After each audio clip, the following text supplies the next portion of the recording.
በቃ አንተ ህይወት የቀየርክ ሰው ነህ። በቃ በጣም ከእግዚአብሔር በታች ማለት ነው። እግዚአብሔር እንኳን ረዳሽ። ያንተ ትምህርት ሰማሁ ማለት ነው። ሲሰማ በቃ ወዲያው ነው ንስሐ ገብቼ ቅዱስ ቁርባን ወሰድኩ ማለት ነው።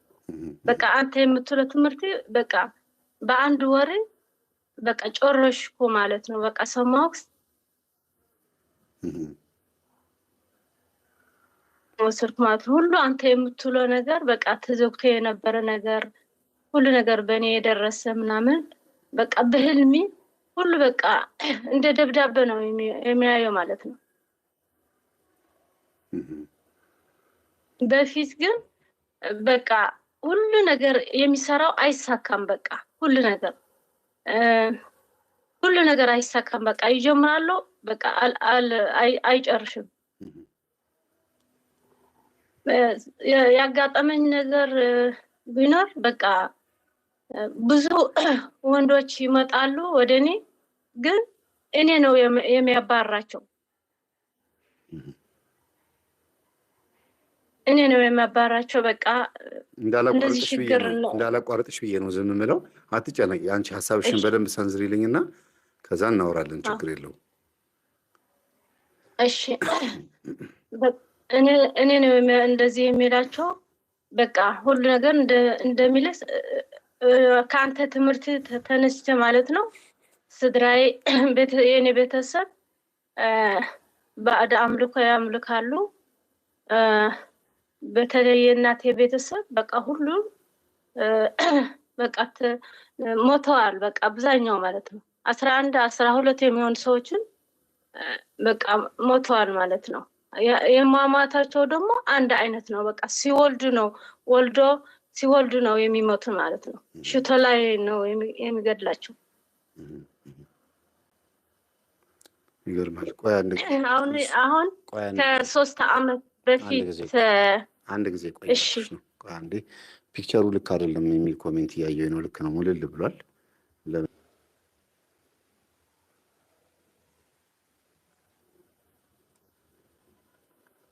አሁን መጥቷል መሰለኝ።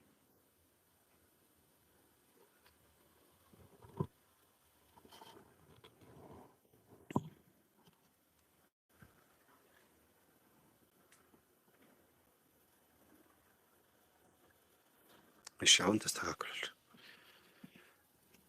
እሺ እህታችን አንተ ትብሎ ትምህርትን እየተከታተልኩ ሁሉ ነገር እያደረኩ እግዚአብሔር ይመስገን መንፈስ መሆኑን አውቄ ስንት መንፈስን ተሰኝተዋል። በቃ ጠቋር ነኝ ምናምን አሉ ተይዘዋል። እግዚአብሔር ይመስገን በአንተ ትምህርት ሁሉ ነገር ተቀይረዋል። በቃ ህይወቴ ተቀየረ። ስድራይ ቤተሰበይ እግዚአብሔር ይመስገን በቃ አሁን ሰላም ነው ያለው። በቃ ሰላም ነው ያለው። ግን በፊት ያንተ ትምህርት የመምህር ግርማ የሚሰማሉበት የነበርኩ ጊዜ እንደ ፊልም ነው የሚያየው የነበርኩ። ምን አይነት ጉድ ነው እኔ ጋር ያለው ጉድ ያላወቅኩ ምን አይነት ጉድ ነው? ምን ነው እንደዚህ አይገባኝም የነበረ ማለት ነው። ስለ መናፍስት ሲማር ግን አሁን ለነገር ገባኝ። ያንተ ትምህርት ሲሰማ እግዚአብሔር በቃ በጥበቡ ቀየረኝና ተቀይረ ያለው በቃ ሁሉ አንተ የምትለው እዚህ አንብቡ ስትል እሱ እያነበብኩ በቃ የቀጠቀጥኩ እግዚአብሔር ይመስገን ስንት መንፈስን ተሰኝተኛል። በቃ እግዚአብሔር ይመስገን። በፊት ግን ከመጀመሪያው ግን የኔ ቤተሰብ ባዕድ አምልኮ ስለሚያምልኩ የነበሩ መጀመሪያ እኔ ሲያገባ ለእኔ ብቻ ነው ቀለበት ያደረኩ እንጂ ባለ ቀለበት አልነበረም። ይገርማል። በቃ አሁን ሲያስበው በስመ አብ እንደዚህ ያለ እንዴ! ደግሞ ቤተክርስቲያን ሄደን አይደለም የተገባን ቤት ነው። አንድ ቀስ መጥቶ በቃ ነው እንደዚህ በሉ ብሎ እንደዚህ ያደረጉን ማለት ነው። እሱ ቀለበት የለው፣ እኔ ቀለበት አለኝ። ከአይነ ጥላ ነው የተገባው እንጂ ከሰው አይደለም። በቃ ባሌ ከዚህ አንድ ልጅ ስንወልድ ማለት ነው ሞተ ማለት ነው። ሲመት ከሱ በኋላ ከሱ የሚመጡ በቃ ለዝሙት ነው እንጂ እኔ ደግሞ ነው የሚያባራቸው እንጂ እነሱ አይደሉም።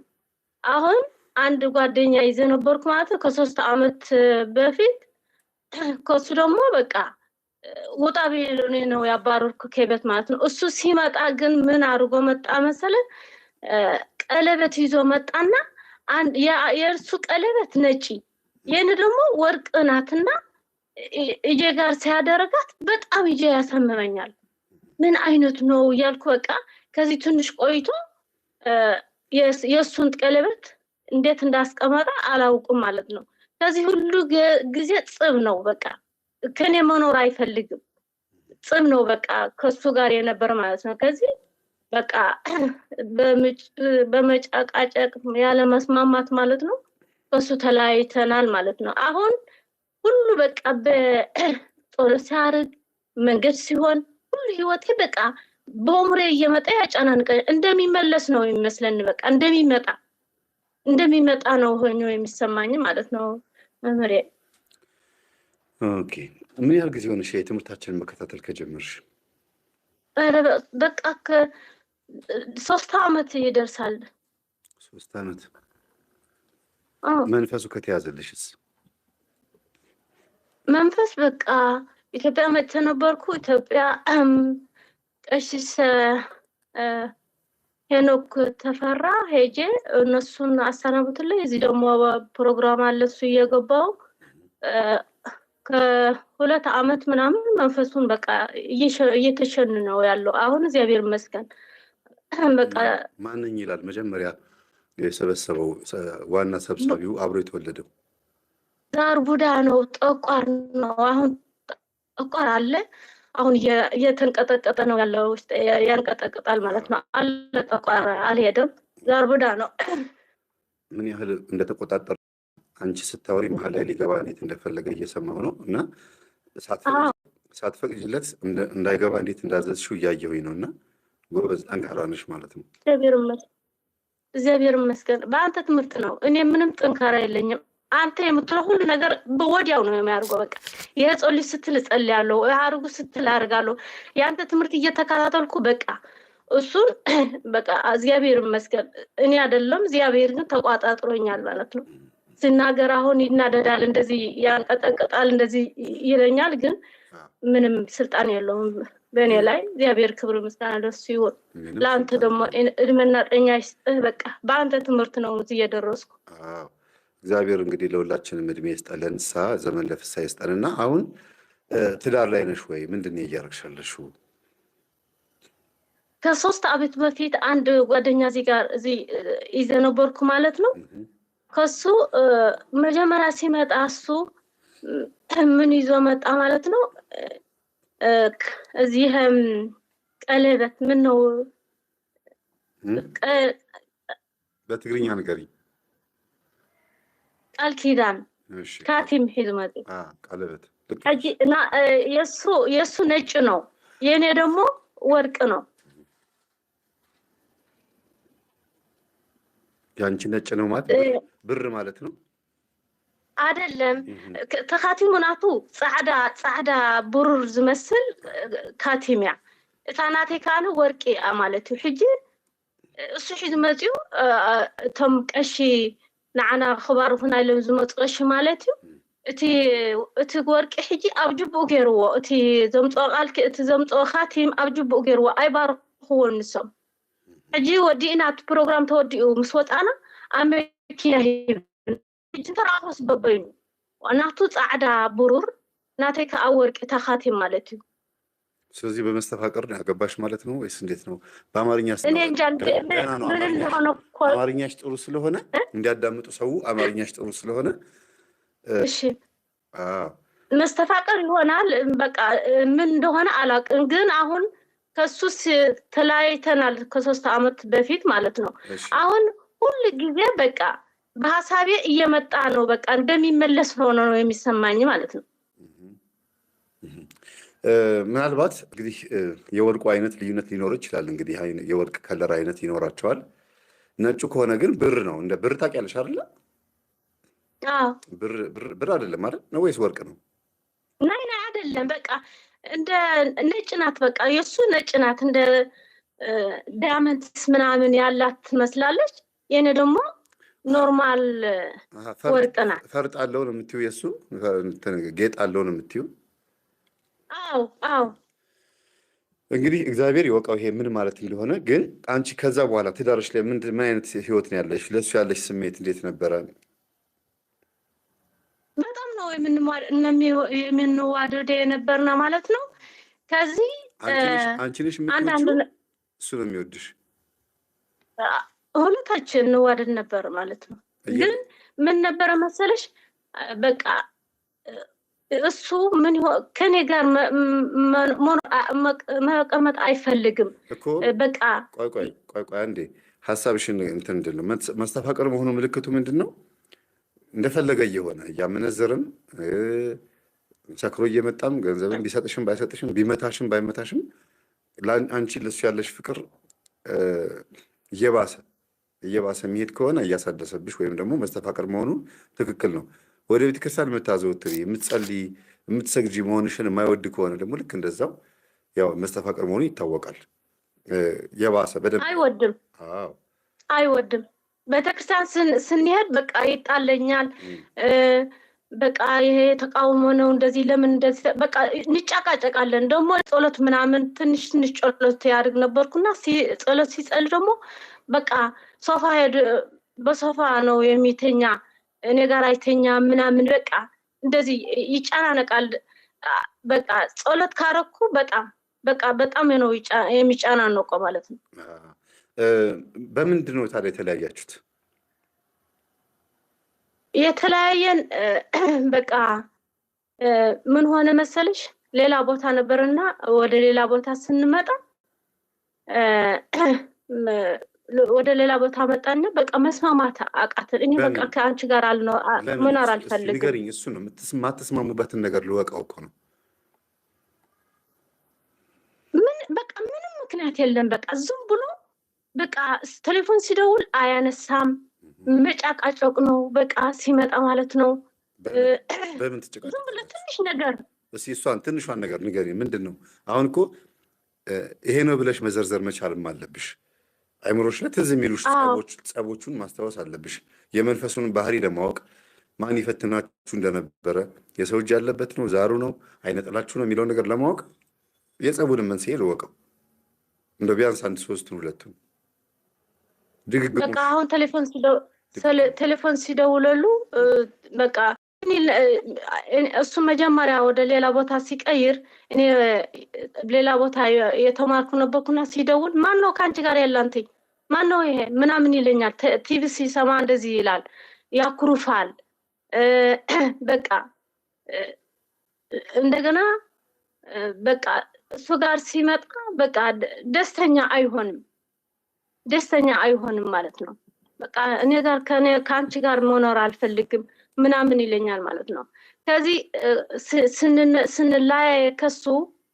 ስንለያየ በህልም ያዩት ማለት ነው።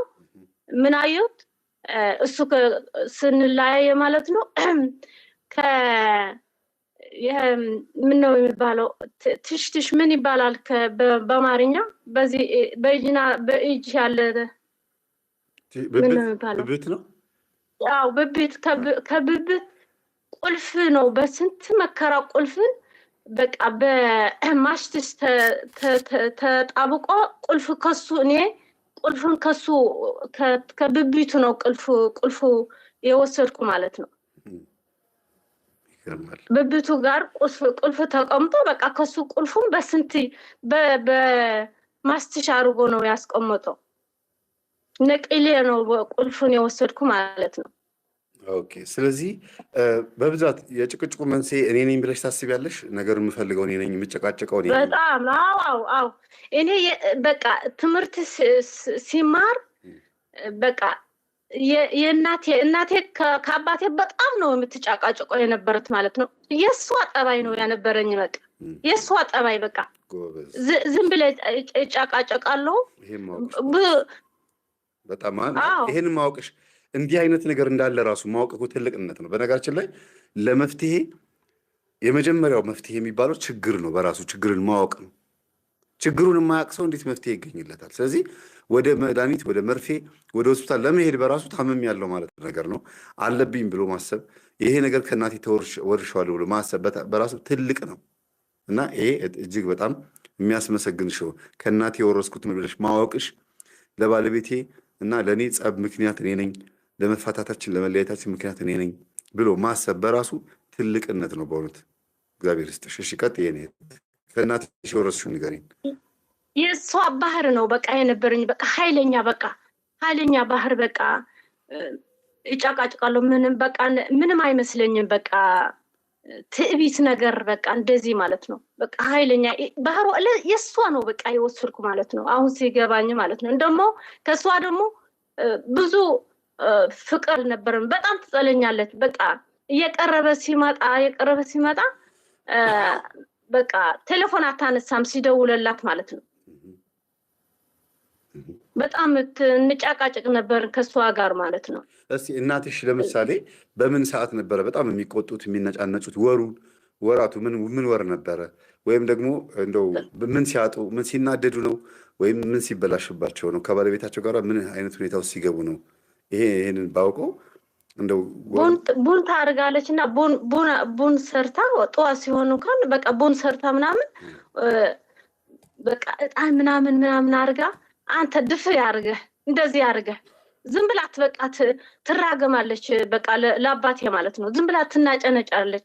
ደግሞ ምን ያርዱ ነበሩ ደግሞ ዶሮና በግ ነጭ ግንባሩ ላይ ነጭ ያለው ነው የምትፈልገው ተብሎ እንደዚህ ነው የምታረደላት ማለት ነው። በቃ አውደ ዓመት ምናምን ሲሆን ታማ ነው የምትውለው። በቃ ብዙ ስጋ አትበላ።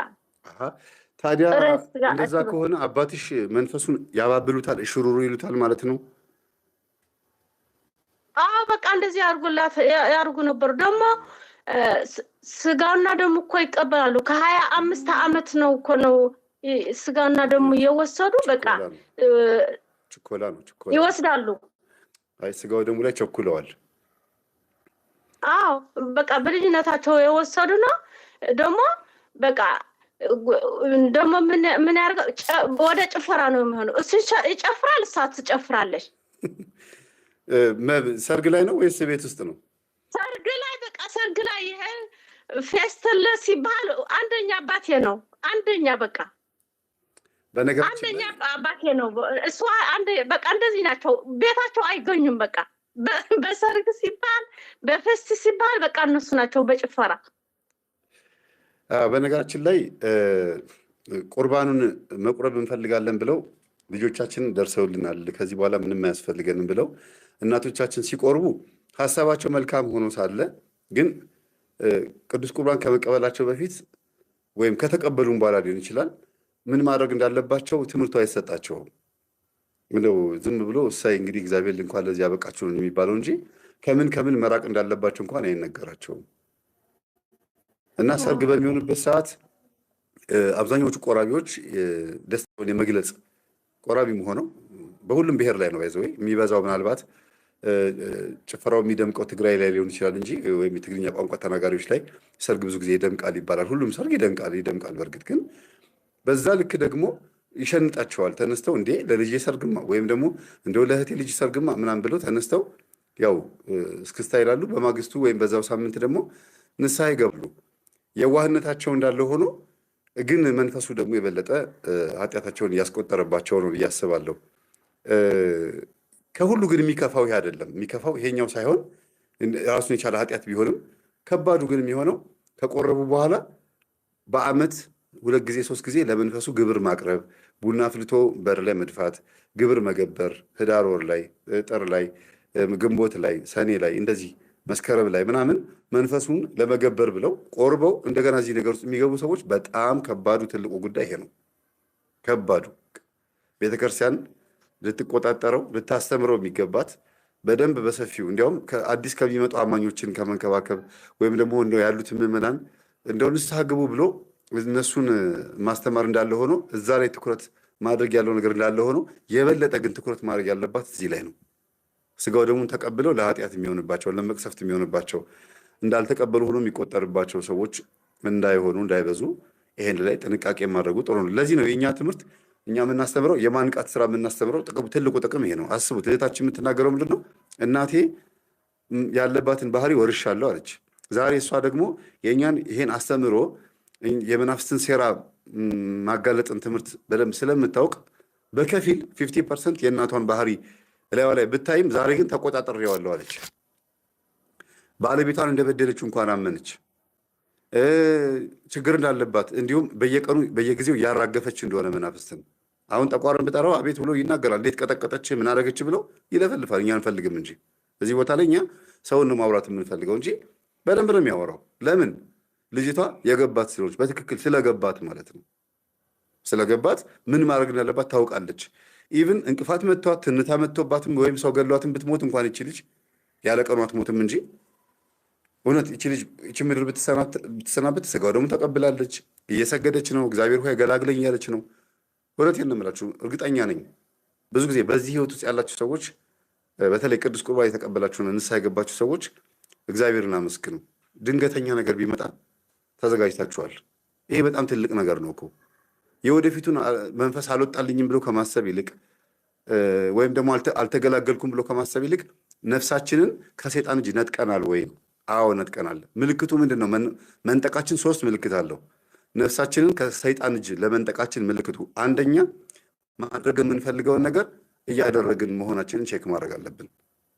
መስገድ፣ መጾም፣ መጸለይ፣ አምላካችንን በስርዓቱ ማምለክ፣ ቤተክርስቲያን ሄዶ ማስቀደስ፣ ቅዱስ ቁርባን መቀበል፣ በፈለግነው ሰዓት ደስ እንዳለን ማድረግ ችለናል ወይ? ክብረ በዓላትን፣ ህግጋቱን፣ ትእዛዛቱን፣ 10ቱን ትእዛዛት መፈጸም ችለናል ወይ? ይሄ የመጀመሪያው ነው። አዎ ከሆነ ከነፍሳችን ላይ ሰይጣንን ቀምተነዋል፣ ወይም ደግሞ ሰይጣን ነፍሳችንን አልተቆጣጠራትም። ስጋችን ላይ ያለው ማለት ነው። ስጋችን ላይ ሆኖ እንደፈለገ ሊሆን ይችላል። ይሄ የታወቀ ነገር ነው። በአባቶቻችን መጽሐፍት ላይ ብዙ ቦታ ላይ አይተናል። ስጋ ላይ ሆኖ ነፍስን ሊቆጣጠር ሲሞክር ሲባር ማለት ነው።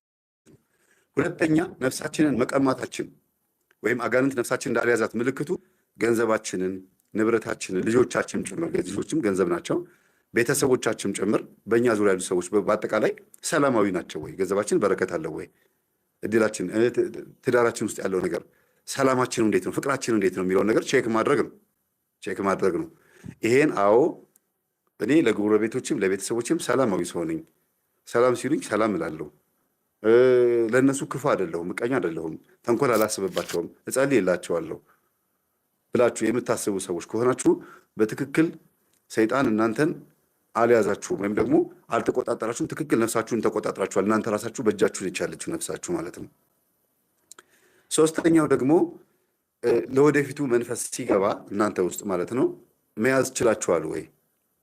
ሲመጣ ምልክት ታያላችሁ ወይ? እግዚአብሔር በህልም በራእይ በተለያዩ ነገሮች ያመለክታችኋል፣ ያናገራችኋል ወይ? ጸሎታችሁ በእግዚአብሔር ፊት መድረሱን ምላሽ ታገኛላችሁ ወይ? ህልማችሁ ተቀምጧል ወይ? ይህ ሁሉ እያንዳንዱ ነገር መታየት አለበት ማለት ነው። እና የወደፊቱን ነው። ሶስተኛው ምንድነው? የወደፊቱን ነው። ለምሳሌ ሲገባብን ቶሎ መያዝ የምንችል ከሆነ አቅም አለን ማለት ነው። እግዚአብሔር መልስ እየሰጠን ነው ማለት ነው። ነፍሳችንን አልተቆጣጠራትም። ከዛ ደግሞ ሰዎች በእኛ ላይ ያላቸውን ጥላቻም ሆነ ፍቅራቸውን በሚገልጹበት ሰዓት የምንመልሰው ምላሽ በራሱ በምንሄድበት ቦታ ሁሉ ምላሻችን፣ ይህ ሁሉ ትልቅ ነገር ነው እና እኛን እንዳልተቆጣጠረን ማሳዮቹ እነዚህ ናቸው። በተለይ ሶስተኛው ማለት ነው ለወደፊቱ ያለን ተስፋ የመቁረጥ ስሜት ካለ እቄ ማለት የመበሳጨት ጭልም ያለ ተስፋ ምናምን ካለባችሁ አሁንም ነፍሳችሁ አልተገላገለችም። አሁንም ነፍሳችሁ በቁጥጥር ውስጥ ናት ማለት ነው።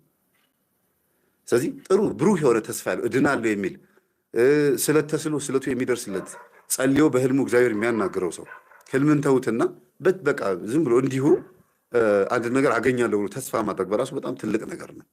እግዚአብሔር ይመስገን። እና እህታችን የተናገረችው በጣም ደስ የሚል ነገር ነው። እሺ የእናትሽን ባህሪ ከወረስሽ በኋላ እናትሽ የሰማሽ ነው አለሽ እህት?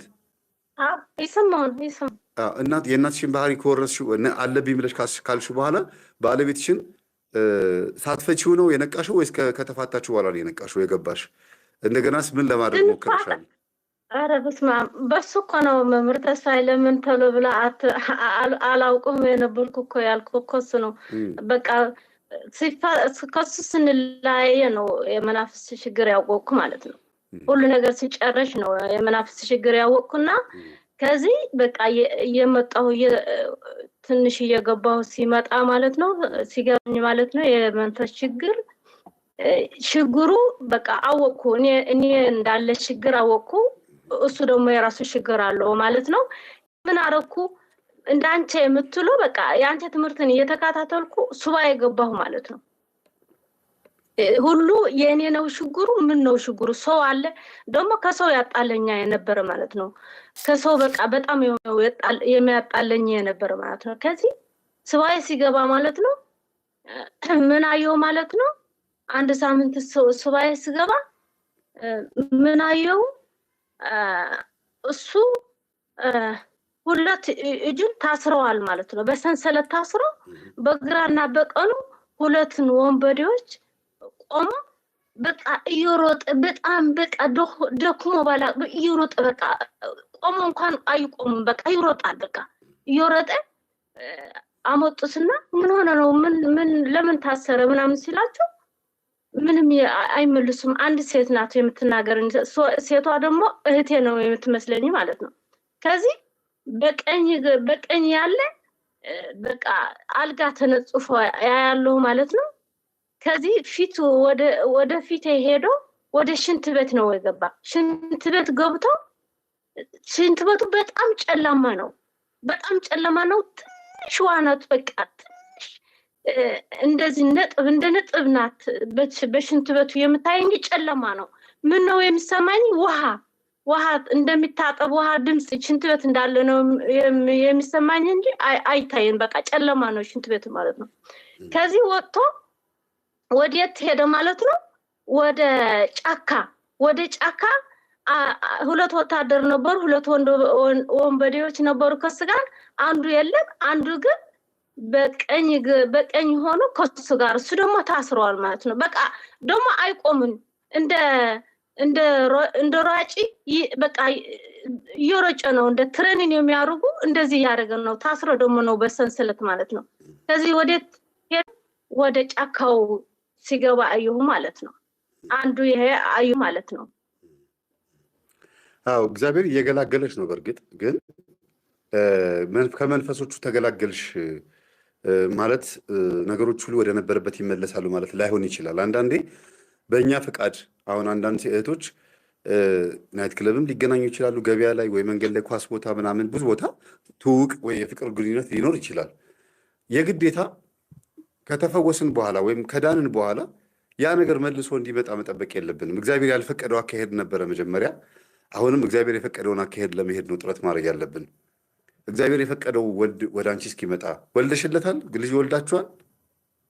አልወለድም። እግዚአብሔር የፈቀደው ወንድ ወደ አንቺ ህይወት እስኪመጣ ድረስ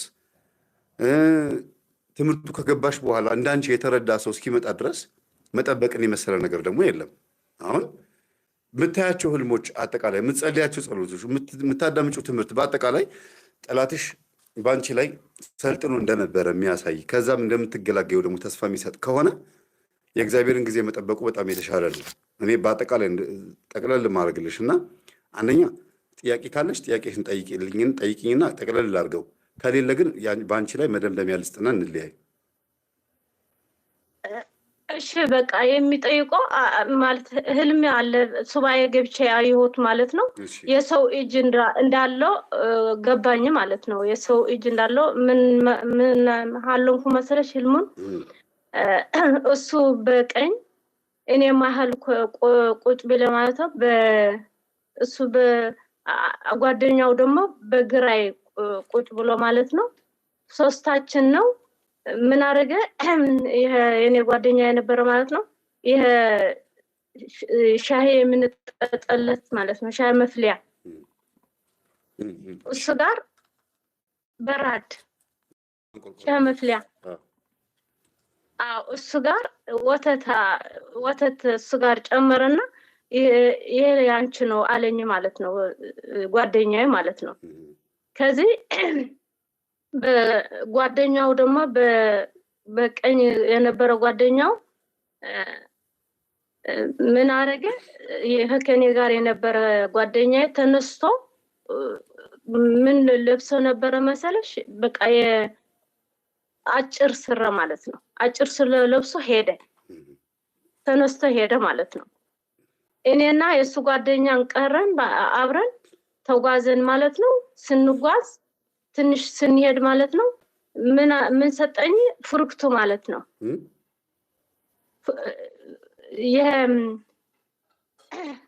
ፍሩክቱ ሰጠኝ። ምን ነው ይሄ ፍሩክት? ምንድን ነው? አላወኩትም። ፍሩክት እንደዚህ ሰጠን። እዚህ በትግርኛ በሌላ አገላለጽ እነሱ እስከሚነግሩኝ ተማሪዎች እስከሚነግሩኝ አራንሽ ምናምን ሰጠኝ ማለት ነው። ብርቱካን ፍሩክት። ኦኬ። ፍሩት ወይም አትክልቶች ማለትሽ ነው? አዎ እንደዚህ ሰጠኝና በቃ ትንሽ ቀመስኩ፣ ጣልኩ ማለት ነው። አራንሽውን በላሽ? ትንሽ ቀምሽ ጣልኩት ማለት ነው። ደግሞ በዚህ በቀኝ ኪሴ ደግሞ ሁለትን አራንሺው በኪሴ ደግሞ አገኘሁ ማለት ነው። በቀኝ በዚህ ጓደኛ የነበረው ቦታ ማለት ነው። አውጥቼ ጣልኩ ማለት ነው። ሱባኤው መቼ ነው ያዝሽው? ይሄ በቃ አመት ምናምን ያርጋል ይዛለው ሱባኤ ተደጋጋሚ። መቼ ነው ህልሙን ያየሽው ታዲያ? ህልም ያየሁት በቃ ከ7-8 ወር ምናምን ይሆናል። ያሳለፋችሁትን ጊዜ ነው ያሳየሽ እና ቀምተሽ የተውሽው ነገር ማለት በአጠቃላይ የነበራችሁባትን ጊዜ ነው የሚያሳየው። ከጣልሽው ደግሞ እንግዲህ ከሱ ጋር ያለሽ ነገር ያበቃ ይሁን ከሱ ምላሽ እስኪመጣ አንቺ ከአንቺ ምንም ነገር አይምጣ። ዝም ብለሽ እግዚአብሔርን እያመለክሽ ብቻ ተቀመጪ። አንድን ነገር ቀምሶ መጣል ከሆነ ሰው ጋር ቁጭ ብሎ የሆነ ምግብ ሲሰጥሽ ቀምሶ መጣል ማለት ብዙ ጊዜ የላችሁም፣ አብራችሁ ብዙ የምትበሉት አብራችሁ የምትቆዩበት ጉዳይ የለም። የህልዋችሁ ነገር ትንሽ ነው ማለት ነው። በጣም ጥቂት ጊዜ ነው ማለት ነው። አሁን እኔ እንደዚህ ምን ሆነ ነው አሁን ለሱን መርሳት አልቻልኩም። 3 አመት ምናምን ከኔ ጋር አይደለም፣ ግን ሁሉ ቀን የሚመጣ የሚመስለኝ ምንድነው? ምን ነው ችግሩ? የኔ ችግር ነው? ምን ነው? አንደኛ የጥፋተኝነት ስሜት ስለሚሰማሽ ነው። በጎ ህሊና ነው፣ ጥሩ ነው። አንደኛ እንደሚመጣ መስሎ የሚሰማሽ ከሆነ በመጣ ይቅር ባልኩት፣ እንደገና በታረቀን፣ ጥሩ ፍቅር በሰጠሁት፣ የተሳሳትኩትን ነገር በሙሉ እንደገና ባስተካከልኩ ብለሽ የምታምኚው ነገር ነው። ደስ ይላል፣ ጥሩ ነው። ሁለተኛ ነገር ደግሞ መስተፋቅሩ እሱ ጋር የላከብሽ መስተፋቅር ካለ ምናልባት እሱም እየተገዳደረሽ እየተፈታተነሽ ይሆናል፣ ወይ እያሳደሰ ሊሆን ይችላል። ያ ሰው ሲልክ እንደ ሶስተኛው ሰጂውና ሲልክብሽ እያሳደሰ ሊሆን ይችላል። ስለዚህ አንቺ ምን እያረግሹ ነው ማለት ነው? እያሸነፍሹ ነው ማለት ነው።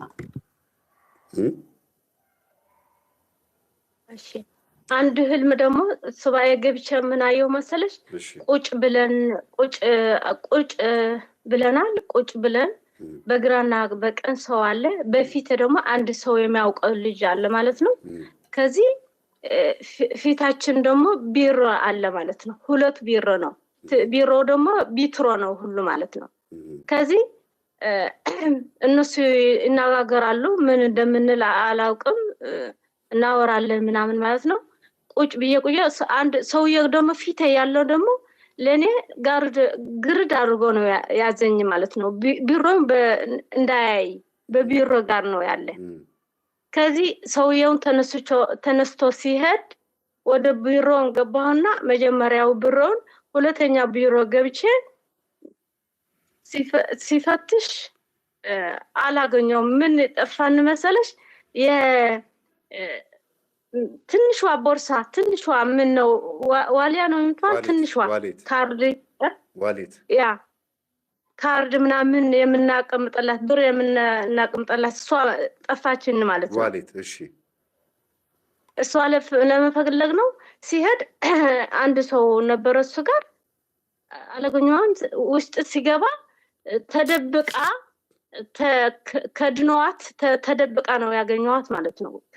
ሲያወጣች አውጥቼ ሳያት ምንም አልተነካችም፣ ምንም አልተነካችም። በቃ ቁልፏ ምናምን አልከፈቷትም። ትንሽ ቆሻሻ ነበረት።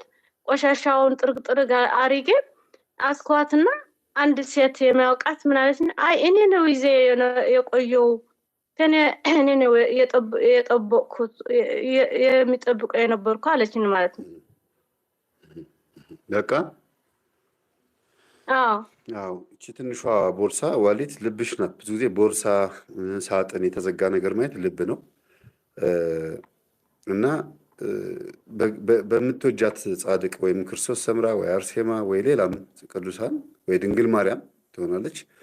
እንግዲህ ልብሽን የጠበቀችልሽ እሷ ነች። ፈልገሽ ያገኘሽው ልብሽን ነውና የተቀመጠን ነገር ፈልጎ ማግኘት ራስን ማግኘት ማለት ነው። በተለይ የተዘጋን ነገር ከፍቶ መግባት ወደ ራስ መመለስ ማለት ነውና በቅዱሳን ጸሎት ወይም ደግሞ በእመቤታችን ወይ በሴት ቅዱሳን ምልጃ ነው እስካሁን ድረስ ያለሽው። እግዚአብሔር እየጠበቀሽ ስለሆነ እግዚአብሔር በጠበቀው ልብ ውስጥ ደግሞ ክፉ ነገር ላለመክተት ራስሽን ጠብቂ። በነጻ ፈቃድሽ ተጠቅመሽ እግዚአብሔር ያቀበለሽን ንጹሕ ልብ እንዳታቆሽሺ አስጠብቂ ማንነትሽን። ህልሙ በአጠቃላይ ይሄን ነው የሚያሳየው። እንደገና ሁለተኛ ያለንኩ ደግሞ የጸሎት በታዬ ማለት ነው። በጸሎት በታዬ ይሄ ምናየው ተልባ ማለት ነው። ተልባ ነው። ተልባ ተቀምጦ እንደገና ዝተጣሓነ ፍሩክት ማለት ነው። አራንሺ ገለመለ ዝተጣሓነ ማለት ዘለዎ ኣብ ኩባያ የተፈጨ ጁስ ማለት ነው። የተፈጨ በኩባያ ተቀምጦ ተልባ እንደገና ይሄ ዴኮሬሽን ምናምን ሊፕስቲክ ምናምን የምንጠቀመሉ ደግሞ የሚሰግደሉ ቦታ ተቆልፎበት ትንሿ የዴኮሬሽኑ ተቀምጦ አየሁ ማለት ነው። ከዚህ በአልጋዬ ደግሞ ቦርሳ እዚህ ባልጃ ማለት ነው። እሱ ተዘግቶ ተቀምጦ ማለት ነው። ተቀምጦ ትንሽ አንሶላ ክድን ብሎ ተቀምጦ የምን ነው ይሄ የማን ነው ብዬ የእህቴ ይመስለኛልና እንደዚህ ያልኩ ሲወጣ በቃ ነቃው ማለት ነው። አይ እግዚአብሔር ያዘጋጀልሽ እንጀራ እንዳለ ያሳያል። የማንም እንዳልሆነ የሰው የሆነ ነገር እንደማትፈልጊና በረከት እንኳን ቢመጣልሽ ይሄ ነገር ለኔ ነው ብለሽ ማመን እስኪያቅትሽ ድረስ እግዚአብሔር ከፊትሽ በረከት እንደሚያመጣ ያሳያል። በአጠቃላይ ግን በውስጥ በኩል እደውልልሻለሁ። አሁን መጨረሻ ላይ የነገርሽኝ ለአደባባይ የሚሆን አይደለም። በዙሪያሽ ምቀኛ ካለ እንኳን ድንገት ችግር እንዳይፈጥርብሽ በውስጥ በኩል እናወራለን። እሺ በደውልልኝ መምህር አለ የሚነግርሽ አለኝ። ደግሞ ሌላ አንዳንድ ህልሞች በአደባባይ አይፈቱም። እሺ ደውልልኝ በውስጥ። አመሰግናለሁ። ወለተ ስላሴ 47 ደቂቃ 50 በሉት 50 ደቂቃ አብረን ቆመናል፣ ቁጭ ብለናል። ብዙ እንደምንም ብለሽ አማርኛም እንኳን እየተንተባተብሽን ቢሆን ብዙ ትምህርት ከአንቺ ተምረናል። እናመሰግናለን። ግን ባለቤትሽን የምትወጁ ከሆነ የእውነት ከልብሽ የምትወጁ ከሆነ ጸልይለት። ክርስትና ስሙ ልጅ ለጽፈሽ አንድ ሱባኤ ግቢለት። እኔ ጥፋተኛ ነኝ የሚለው እንዳለ ሆኖ እግዚአብሔር ሆይ የኔ ከሆነ አንተ ወደ ቤቱ መልሰው፣ ወደ ልቡ መልሰው ብለሽ እንትን በይ። ሁለተኛ ነገር ደግሞ ምንም እንኳን በአንቺ ጥፋት መስሎሽ ብትለያዩም በከፊል ደግሞ እሱ ጋር ያለችው ሴት ዛራ አይነጥላ ደግሞ ልትሆን ትችላለች። ምክንያቱም እየጠጣ ሊመጣ ይችላል፣ ሲመጣ ሊጣላሽ ይችላል። አጠቃላይ እየጠላ ይመጣን ያልሽው እየጠላሽ ከመጣ ደግሞ አንቺ እሱ የላከውን መስተፋቅር ማስተናገድ ስላልቻልሽ እንደሚፈልገው ስላልሄድሽለት የቀፈፈው መንፈስ አለ በውስጥ በኩል እና ያም በራሱ እንዲሸሽ ያደርገዋልና ስራው ነው ያሸሸው። ስራው ያቀርበዋል፣ ስራው ያሸሸዋል እና ብዙ ያን ያክል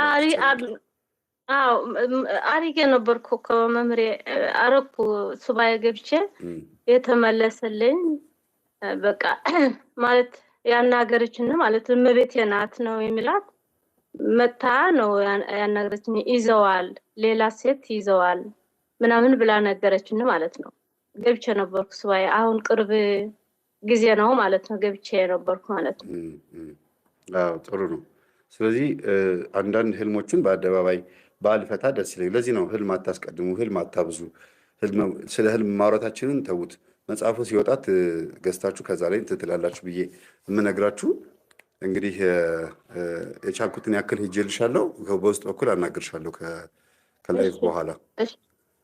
እሺ እሺ እሺ፣ ጠብቃለሁ። ሰላሙኝ። እግዚአብሔር ከአንቺ ጋር ይሁን። አመሰግናለሁ መምህሬ። በቃ በአንተ ተቀይረ እናቴ አሁን በቃ ቤተሰቤ እግዚአብሔር ይመስገን ተቀይረዋል።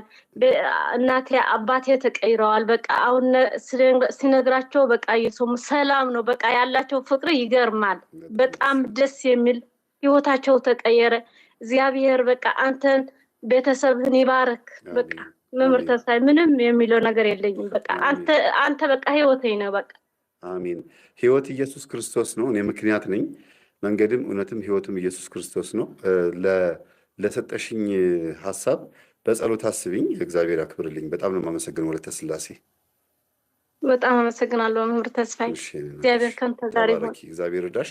እላሽ ላይ ያለው ይሄ አሁን ቅድም ሲገዳደርሽ የነበረውን ጠቋር እግዚአብሔር አምላክ ጨርሶ ውልቅ አድርጎ ያወጣልሽ። ያስቀመጠው አንቺ እንድትበረቺ ሊሆን ይችላል። አንዳንድ መናፍስቶች ቁጭ የሚሉት እግዚአብሔር የሚያስወጣበት ቀን ስላለው ነው። ቶሎ ከወጣ እኛም ወደ ኃጢአት እንዳንመለስ ነው እና እነሱን ለማስወጣት በምንተጋበት ሂደት ውስጥ መናፍስቶቹን ለማስወጣት በምናደርገው መፍጨርጨር ውስጥ እንድንተጋ ስለሚፈለግ ነው እና ይሄ የአባቶቻችን ሂደት ነው። እናመሰግናለን። ሰላሙኝ። በቃ ቻው። እሺ።